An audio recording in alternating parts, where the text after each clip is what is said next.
sudah dilakukan beberapa pertemuan ke belakang. Masih di materi teks cerita inspiratif. Oke. Ya, kompetensi dasarnya mengungkapkan rasa simpati, empati, kepedulian, dan perasaan dalam bentuk cerita inspiratif dengan memperhatikan struktur cerita dan aspek kebahasaan. Oke, indikatornya menulis teks cerita inspiratif yang memuat struktur. Ini yang teman-teman kerjakan sudah dengan kelompoknya masing-masing. Sudah ya? Oke. Nah, menulisnya sudah. Sekarang menyajikan teks cerita inspiratif yang memuat aspek kebahasaan dalam bentuk panggung cerita inspiratif yang sudah teman-teman buat. Kakak lihat ya, di berkelompok sudah dengan panggungnya masing-masing. Ayo belajar ini ya, diharapkan nanti teman-teman mampu menulis dan mampu menyajikan. Cerita inspiratif itu adalah cerita yang mengandung hikmah, ada pelajaran atau ada inspirasi yang bisa kita dapat. Hari ini teman-teman akan membagikan dan saling mendapatkan inspirasi dari cerita yang sudah dibuat. Sekarang tolong simak video berikut. Kali ini kami akan bercerita mengenai kisah inspirasi dua katak dan air panas. Pastinya ada pelajaran berharga yang bisa kita petik dari cerita ini. Ini dia kisahnya. Ada dua ekor katak yang hidup di rawa. Suatu hari dua katak itu ditangkap oleh seorang juru masak yang akan membuat olahan dari daging katak. Juru masak merebus air dengan panci hingga mendidih dan memasukkan katak pertama. Karena kepanasan, katak pertama langsung bereaksi dengan melompat keluar dari dalam panci. Belajar dari kejadian sebelumnya, juru masak kemudian membuang air mendidih di dalam panci dan menggantinya dengan air dari keran. Menaruh panci yang berisi air di atas kompor, namun tidak segera menyalakannya. Dia mengambil katak yang tersisa dan memasukkannya ke dalam panci tersebut. Katak yang memang menyukai air, berdiam diri menikmati air dengan suhu ruangan tersebut dan tidak mengatakan dingin. Saat kompor dinyalakan dan suhu perlahan naik, katak merasa nyaman dan tidak menyadari perubahan di sekitarnya.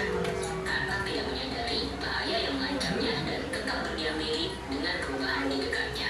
Meskipun suhu air dinaikkan sampai mendidih, katak merasa bisa mengatasinya dan tidak melompat keluar. Ketika suhu air terlalu panas dan akan membunuhnya, semuanya sudah terlambat. Karena dia terjebak dalam kenyamanan, hanya mencoba menyesuaikan diri tanpa berani melakukan perubahan besar untuk bisa menyelamatkan hidupnya. Katak itu pun mati. Apa yang membunuh katak itu? Banyak dari kita yang akan menjawab air mendidih. Namun sebenarnya yang membunuh katak itu adalah ketidakmampuan dirinya untuk memutuskan kapan ia harus melompat keluar. Pelajaran yang kita ambil dari cerita ini adalah: yang pertama, terus belajar bertahan bukanlah yang paling kuat ataupun yang paling cerdas. Yang bisa bertahan adalah yang bisa melakukan perubahan sesuai dengan keadaan. Yang kedua, jangan sombong dengan kemampuan kita. 3. Hindari zona nyaman. Itulah dia hikmah dari cerita katak dan air panas. Oke. Apa sih hikmah dari video tadi? Keluar dari zona nyaman, terus Keluar dari zona nyaman, apalagi? terus belajar dan berinovasi. Oke, yang tadi adalah contoh kisah inspiratif yang memang berbeda dengan fabel, berbeda dengan cerita pendek. Bedanya adalah kalau cerita fiksi, ketika misalkan fabel ataupun cerpen, hikmahnya itu kadang kita harus mencari sendiri, atau kadang pengarang itu langsung menyembunyikan dalam sebuah alur cerita. Cerita inspiratif itu hikmahnya langsung diberikan secara tersurat, ya, tidak lagi secara tersirat. Itu perbedaannya. Kemudian bagaimana sih cara orang tersebut tadi menceritakan? Apakah ada intonasi nggak menurut teman-teman? Enggak.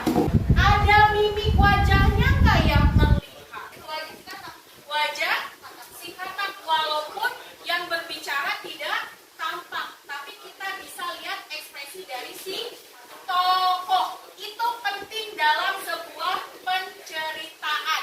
Oke, kita lanjut. Keterampilan berbicara itu yang penting ini 3. Yang pertama intonasi, kedua mimik. Mimik itu apa sih? Ekspresi muka atau ekspresi yang ditampakkan oleh seseorang, dan artikulasi itu sangat-sangat penting. Aturan pementasan yang pertama, setiap kelompok nanti akan diundi untuk urutan penampilan. Yang kedua, menyiapkan alat dokumentasinya masing-masing. Yang ketiga, kelompok yang tampil akan dikomentari oleh selanjutnya. Kelompok yang mengomentari melakukan penilaian terhadap kelompok yang tampil dalam lembar penilaian. Terus apa hikmah yang kalian dapat di dalam sebuah penampilan tadi? Belum mulai, apa sih yang menjadi poin penilaian Kak dari penampilan ini? Yang pertama ada teknik bercerita. Dimulai dari intonasi, mimik, gerak, dan pelafalan. Menurut aku Kak, Raja itu di teknik bercerita mimiknya tidak sesuai. Berarti hanya ada intonasi, gerak, dan pelafalan. Tulis kelompok yang menilai, tulis kelompok yang dinilai. Kemudian nanti namanya siapa. Jadi ya penilaiannya individu. Ini tanggapan atau komentar. Oke, ini kelompoknya ya. Siapa yang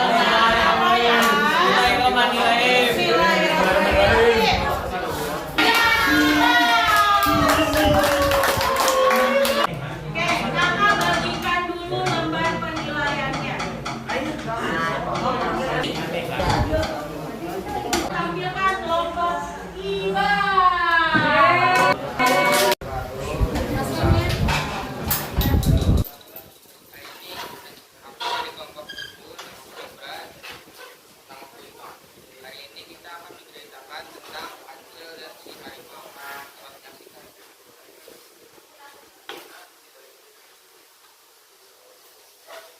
Pada zaman dahulu terdapat sebuah kancil yang sangat sedih.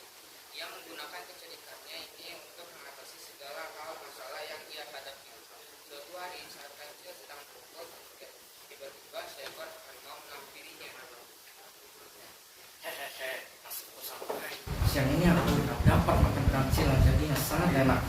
Kancil terkejut melihat harimau mendekatinya sudah disita. Namun dia berusaha untuk tetap bertahan. Tuan harimau, kau memang luar biasa, pikir kancil. Tapi Rajaku pernah bilang bahwa siapapun yang akan memakan rakyatnya harus minta izin kepada beliau. Jadi kamu selama ini punya seorang raja? Harimau mengejek. Hahaha, aku tidak takut. Baginda Raja berkata, jika rakyatnya diganggu, dia akan mengejar pengganggu tersebut dan keluarganya. Bayangkan kalau dia mengejar anak-anak tuan harimau. Memang itu sebab apa sih? Harimau menjadi besar.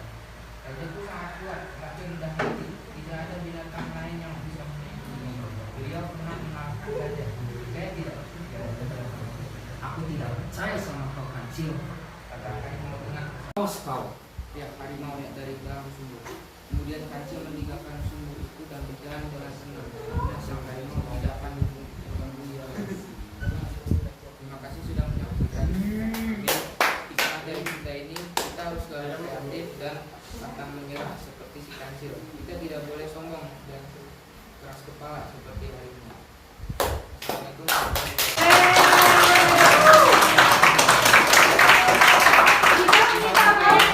Kelompok ini tetap di sini, kelompoknya Fahri silakan berikan tanggapannya. Tanggapannya?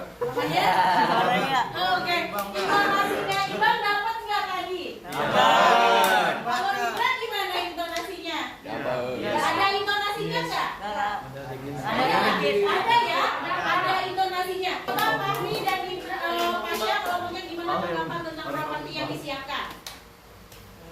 Ya. Apakah sudah sesuai? Sesuai. Sesuai. Ada masukan atau saran?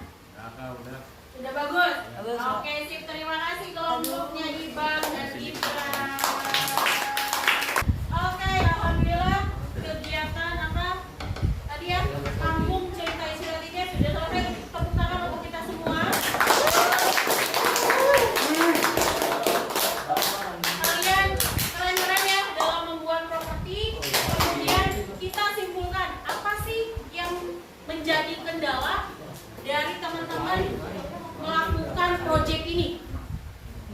Oke, siapa yang bisa menjelaskan apa kendala yang teman-teman hadapi dalam melakukan proyek ini? Apa Dava?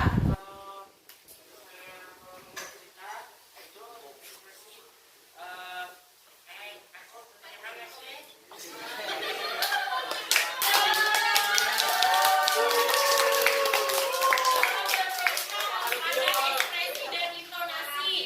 Apalagi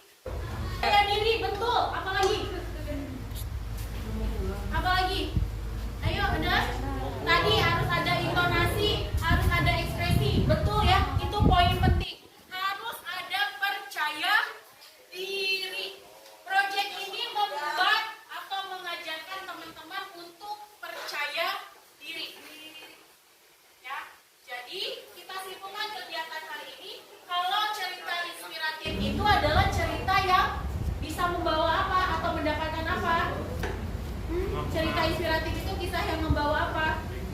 Hikmah atau inspirasi yang bisa mengubah, ya. Ada ketika kita mendengar cerita inspiratif, mungkin itu mengetuk hati kita dan akhirnya kita berubah. Propertinya penting apa tidak sih ketika kita membuat panggung cerita inspiratif? Penting apa tidak? Penting. Kenapa properti itu menjadi bagian penting? Nah, kalau nggak ada properti bukan panggung cerita, Kak. Oke, kalau tidak ada properti bukan panggung cerita, betul, itu namanya storytelling. Sampai sini ada yang mau ditanyakan teman-teman? Oke, tadi banyak kisah inspiratif. Ada yang tokohnya hewan, ada yang tokohnya manusia. Teman-teman sudah menerapkan konsep yang sudah kakak berikan di awal. Keren-keren. Oke, sekarang silakan cek Google Classroom dan isi lembar refleksi yang ada di Google Classroom. Isi lembar refleksinya.